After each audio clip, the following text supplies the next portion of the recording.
Howdy, so Desert Boy here. Look, I got another pair of shoes. Wow, just like before. I wonder what's in this one. Now, let's take a look. Oh boy. Oh, not shoes so much. Looks like it might be something else. Now let's just take a quick peek. Might have to do a more in-depth thing later. Oh my goodness. Look at this. Oh, another Smith & Wesson. And this is the venerable 686 plus 3-inch 357 Magnum. Isn't that nice looking? Isn't that nice looking? Yeah, that sure is. This is very much kind of core to who I am, being a revolver guy. 357s that are 3 or 4 inch barrel. That's me. That's really the core of Desert Boy. So let's just pop it open for a second. The little disc thing falls out because I just want to show you that, so you don't worry about it. It is unloaded, so we can all know it's good shape. Well, seems to be pretty good lockup right there. Nice full length ejector rod, red ramp sight, adjustable rear sight. We've checked and unloaded. We've seen that's unloaded. It has kind of the wraparound grip. I kind of like that. Hey, Desert Boy. Howdy, Desert Boy here. I just wanted to talk to you a little bit today. I think you saw the other day that I had picked up this other revolver, which I think you guys all saw the other day, which was this nice Performance Center Enhanced Action 637-2. And, that got me to thinking about having other Smith & Wessons. And as you could see with that particular revolver, just to be sure, it's unloaded. But anyway, I've been trying that out as EDC. But I said, sometimes when you're out and about, maybe it's not just for EDC, but to be out in the desert. Maybe you're traveling, and you want something more heavy. And so, always been kind of a Smith & Wesson fan, so I went out. I've been wanting, I think you all know, I had the Performance Center 2.5 inch 686. It was a nice gun. It shot well, but somehow it just didn't have the balance in the holster, that 2.5 inch barrel compared to, say, a 3 or 4 inch barrel. And I realized that, it was a great gun, but maybe it wasn't the right 686 L frame for me, for my overall purposes. So I said, well, let's go get more like a regular snubby, because it's kind of big even for me for a snubby. And so I went out and I said, you know what, let's get another Smith & Wesson here, right? And I got this 686 Plus here, which we will show is unloaded. See, this 686 Plus is unloaded. And one of the things that I liked about it is that, of course, it's a full size, 686. There's no question about that. And it's going to meet the demand of, when you're wearing it, for, protection, right? It's probably, according to some states, and you got to check your own, once again, follow all your own local, state, and federal firearms laws, policies, training, ordinances, including that for concealed carry, permitting, or anything, right? Because I'm just sharing my opinions and my thoughts for what works for me. And remember, a lot of states, they require a 4-inch barrel, so this probably wouldn't be appropriate for hunting in certain states, but it is appropriate for protection when you're out hiking and so forth like that. Or some people even do carry these in an EDC. I did actually buy a shoulder holster, mainly for my snubbies, but it also, I bought a shoulder holster that will accommodate this as well in the same Galco rig, which I'll have a video on eventually.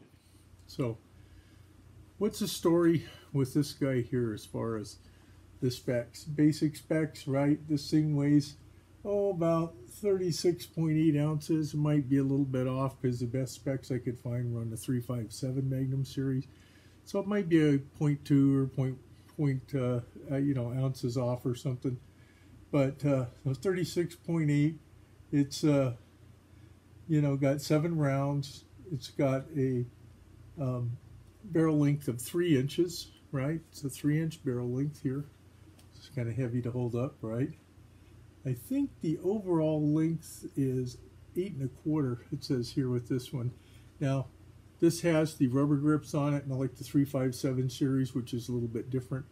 So they might be slightly different, but the one thing that's nice about having these that sometimes you miss in a snubby is having a full-length ejector rod.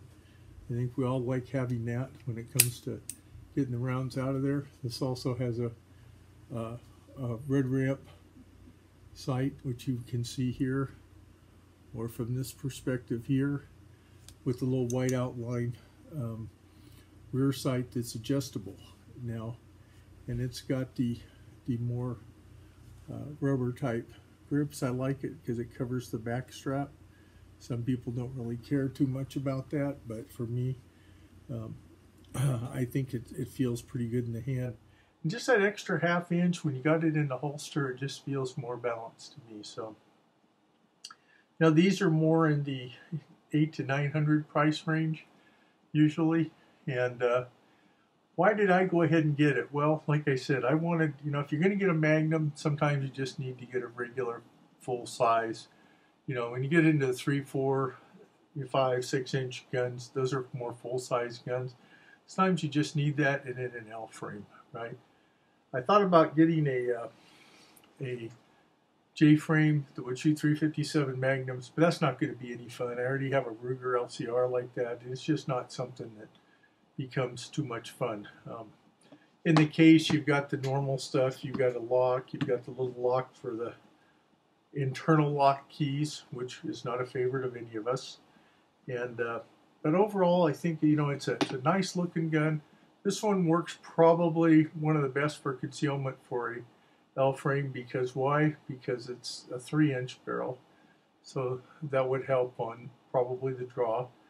And it gives a very decent accuracy. I do have some range video I also shot. I took both the guns to the range, both the new Smiths to the range, which I'll put together here eventually. But I just kind of wanted to share that with you. If you're thinking about this is all stainless, of course. If you're thinking about wanting something more for being out in the woods or traveling or home defense, you might want to think about something that's more along the lines of this size of gun, right? Plus it's got 7 rounds versus 5. Just a couple of other things. No, you can't beat the J-frames for concealability. I mean, if we pull them out and we look at them together real quick, we've checked them both unloaded, right? You can see there's quite a size difference, right? Quite a size difference. It looks like I'm doing something weird. It's because I kind of got 2 camera angles going here. But you can see, and we know these are unloaded, it's definitely got its advantages. One of the things that helped for me with this one was having that extended grip. Once again, this has a more extended, almost like the round grip. A lot of people like more the square butt style grip, and that's just personal preference.